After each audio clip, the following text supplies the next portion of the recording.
c'est qu'à partir des années 90, dans la foulée de ce qu'on appelle la démocratisation, j'ai expliqué plusieurs fois aux Africains que cette question de démocratie a été imposée en Afrique comme une camisole de force qu'on est venu nous mettre.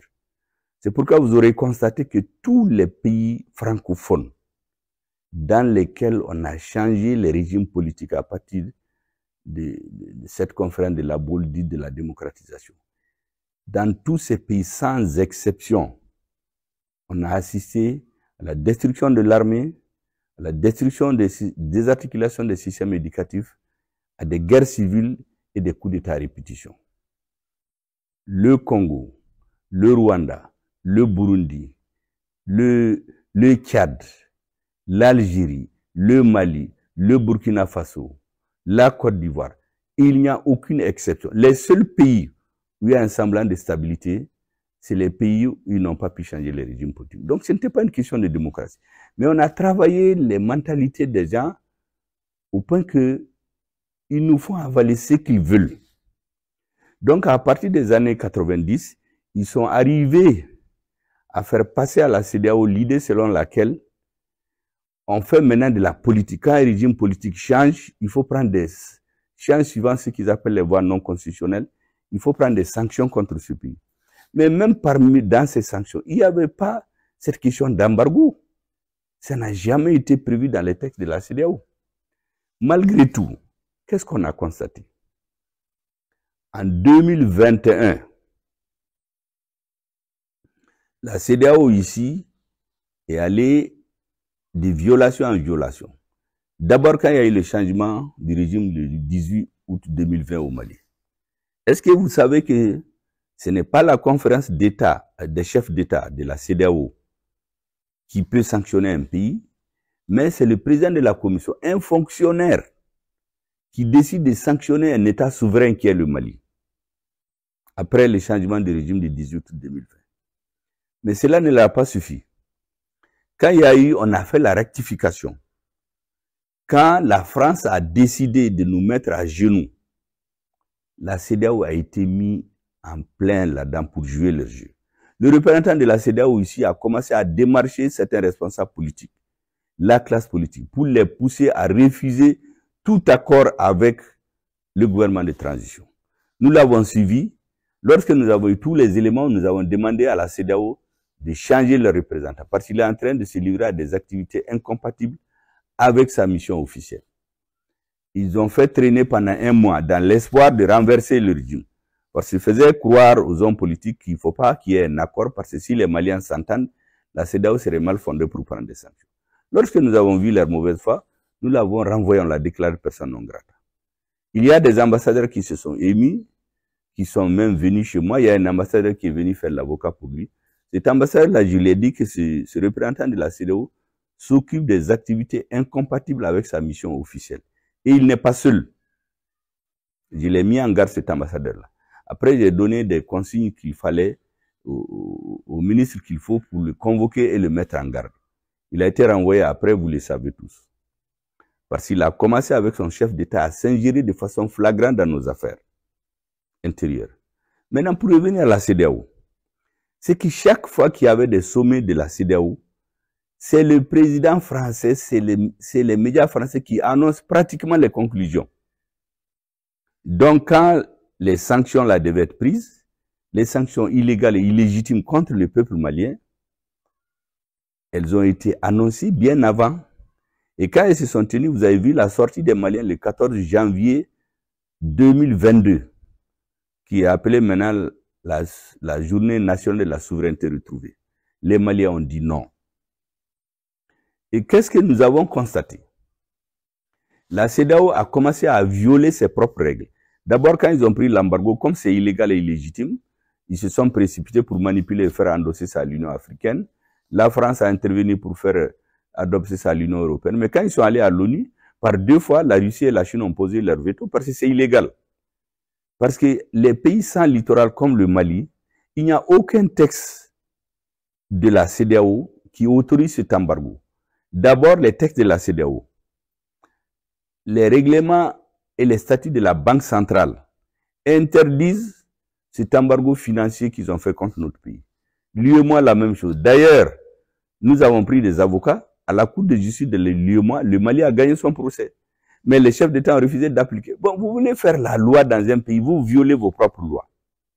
Deuxièmement, il y a ce qu'on appelle la Convention des Nations Unies sur les pays sans littoral, que le Mali a ratifiée en 1987, qui interdit formellement un embargo contre un pays sans littoral.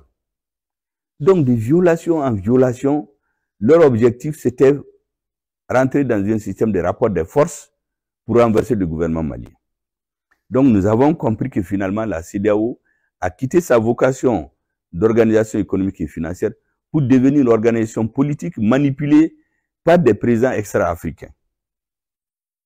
Nous avons fait les mises en garde nécessaires. Ils n'ont pas compris. Ils ont pris ces embargos contre le Mali. Ils sont allés jusqu'aux Nations Unies, tenir un sommet de la CEDEAO aux Nations Unies, violation sur violation. L'embargo du Mali n'ont pas pu avoir gain de cause. Le Burkina a tenu. Maintenant, le cas du Niger. C'est le cas du Niger qui est extraordinaire. Ils ont pris contre le Niger l'embargo le plus dur, illégal, illégitime, inhumain. Des enfants mouraient dans les hôpitaux, les gens mouraient de faim. Mais qu'est-ce qui a fait qu'on a sauté le pas? Parce que c'est très important que les Africains comprennent cela. Au Mali, le terrorisme a duré des années. Ils ont créé une force qu'ils appellent le G5 Sahel. Tout ça, c'était créé et manipulé par la France. La CEDEAO a demandé pendant 4 ans 400 millions de dollars pour faire fonctionner le G5 Sahel. Ils ont dit qu'il n'y a pas d'argent. Et voilà que brusquement, contre le Niger, la CEDEAO trouve 3 milliards de dollars mobilisés en quelque temps pour financer les activités de la force d'attente. Laquelle force d'attente dormait depuis 2012. Parce que cette force d'attente-là, elle était créée en avril 2012 à l'investiture du président du Sénégal en avril 2012. Et depuis, elle est en train d'attendre, elle dormait. Elle a décidé de se réveiller en 2023 contre le Niger.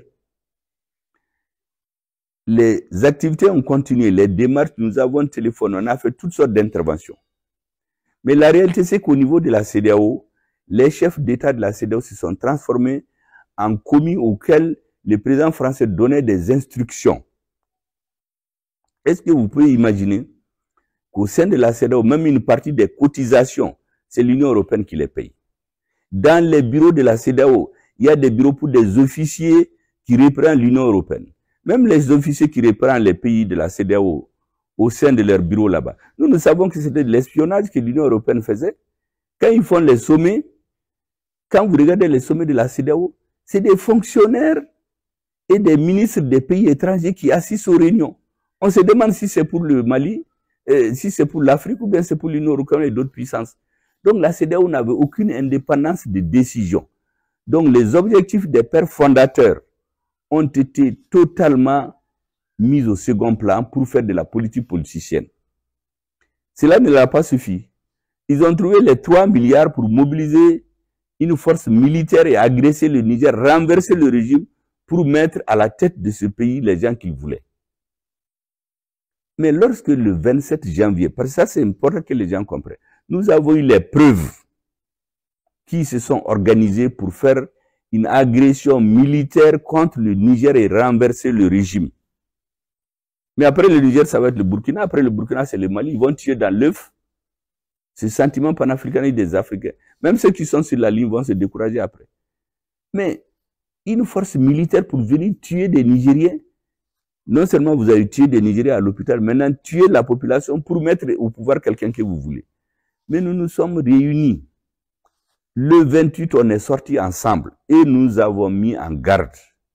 Le Mali, le Burkina Faso se sont arrêtés à côté de leurs frères et nous avons mis les pays de la CEDEAO en garde. Celui qui touche au Niger, nous allons considérer qu'il a été en guerre contre nos 3 pays. C'est ce qui les a fait réfléchir. Ils ont voulu entraîner le Tchad dans cette guerre-là, ça n'a pas marché. Nous avons tout analysé. Une guerre physique, agresser le Niger. Mais cette sortie-là, ce n'est pas parce que on a décidé, les présidents de l'AES ne se sont pas levés du jour au lendemain pour sortir. La preuve, c'est que le Mali a fait 2 ans dans ça.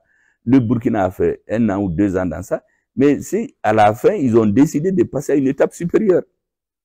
Imaginez-vous quand il y a eu le changement de régime au Niger, on dit qu'il y a un comité de défense en France. Quand il y a eu le changement de régime dans un autre pays africain, ils disent qu'ils suivent avec attention. Mais ça, c'est quoi ça?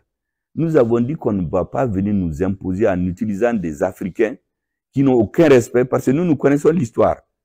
Vous savez, chaque fois que l'Afrique prend des grandes voix, ils interviennent. Vous savez, en Afrique, quand on a créé le grand mouvement panafricaniste, le RDA, c'est à Bamako que c'est né. Quand on veut créer les organisations sous-régionales, les initiatives viennent de Bamako. Nous avons le sens de l'histoire. Le Premier ministre malien Choguel Kokala Maïga a révélé quelque chose qui doit pousser les pays de la CEDEAO à quitter cette institution. Il a souligné qu'au sein de l'organisation se trouvaient des espions occidentaux, des personnes étrangères au continent prenant part aux différentes réunions qui avaient lieu. Il suffit de regarder dans la salle lors des sessions pour voir la véracité des dires du Premier ministre. Des hommes d'affaires européens, des dirigeants de sociétés et des diplomates européens qui viennent défendre, comme ils le disent, leurs intérêts alors qu'il est presque impossible à nos diplomates et hommes d'affaires africains de prendre part à une session de l'Union européenne sans avoir été invités. Cela a toujours existé et nous ne pensons pas que cela est prêt à prendre fin pendant que l'Occident perd de plus en plus de terrain dans la géopolitique au détriment de la Russie, de la Chine et du Sud global. Comme le disent les Européens eux-mêmes, si tu ne peux pas contrôler quelque chose, fuis-la. Sachant que les pays africains n'ont pas les moyens de contrôler ce qu'ils n'ont pas créé, ça serait plus raisonnable de quitter plutôt d'attendre des lendemains meilleurs, qui selon les enjeux actuels, ne peuvent pas venir. Après le retrait du Mali, du Burkina Faso et du Niger de la CEDEAO, qu'est-ce qui reste de cette institution aux ordres de l'Occident quand on sait que certains de ces pays s'apprêteraient à rejoindre l'AES? La Côte d'Ivoire, qui représente le maillon fort de la zone francophone, a peu de chances de rester dans cette organisation après l'élection présidentielle d'octobre 2025. Le président Alassane Ouattara, qui veut se représenter pour un 4e mandat, voit ses chances réduites avec l'arrivée de l'ex-président Laurent Gbagbo de la Cour pénale internationale et d'une constitution ivoirienne qui limiterait à 2 le nombre de mandats. Les soutiens de l'actuel président comme la France et l'Union européenne sont dans un embarras qui ne dit pas son nom. Longtemps présentés comme le démocrate et le Mozart de la finance mondiale, voilà qu'ils sont obligés de trouver d'autres astuces pour sauver leur poulain pour un passage en force. Avec le Togo qui affirme ouvertement son intention de rejoindre l'alliance de l'AES, et le poids lourd de la sous-région, le Nigérian qui penche plus du côté de l'AES avec son entrée au sein des BRICS comme pays partenaire du bloc, affaiblit plus cette coalition des présidents sous-préfets aux ordres de l'Occident appelée CEDEAO. Pendant des siècles, nos devanciers ont lutté pour que l'Africain soit respecté à travers le monde. Beaucoup parmi eux ont laissé leur vie dans cette lutte pour qu'aujourd'hui nous puissions parler d'égal à égal avec l'Occident et le reste du monde, même si c'est pas le cas dans d'autres secteurs, mais nous sommes sur de bonnes voies pour réaliser leurs rêves. Merci à tous ces frères et sœurs qui sont en première ligne de cette lutte, et aussi tous ceux qui dans l'ombre ou dans l'anonymat nous donnent des coups de main dans cette lutte pour l'éveil des consciences. À voir ce qui se passe en Afrique et dans le monde, nous pouvons dire que les planètes ont décidé de s'aligner pour nous venir en aide après tous ces siècles de misère, d'humiliation et de désarroi. Le temps est venu pour les Africains de croire en eux et de ne pas craindre de risquer pour réaliser de grandes choses. Alors chers frères et sœurs, les feux sont au vert, nous pouvons y aller. Voilà, c'est tout pour cette vidéo. Que vous voulez ou non, ou que cela vous plaise ou non, nous faisons partie du jeu. Soit nous serons assis à cette table du nouveau monde lors du partage du gâteau, soit nous serons le gâteau qui sera partagé par les occupants de cette nouvelle table. Et c'est suite à ces belles phrases que nous vous remercions pour votre attention. Si le contenu vous a été d'une quelconque utilité, veuillez nous laisser en commentaire votre point de vue, cela nous fera que plaisir. Merci encore à toutes et à tous pour votre fidélité et nous vous disons à très bientôt pour une nouvelle vidéo.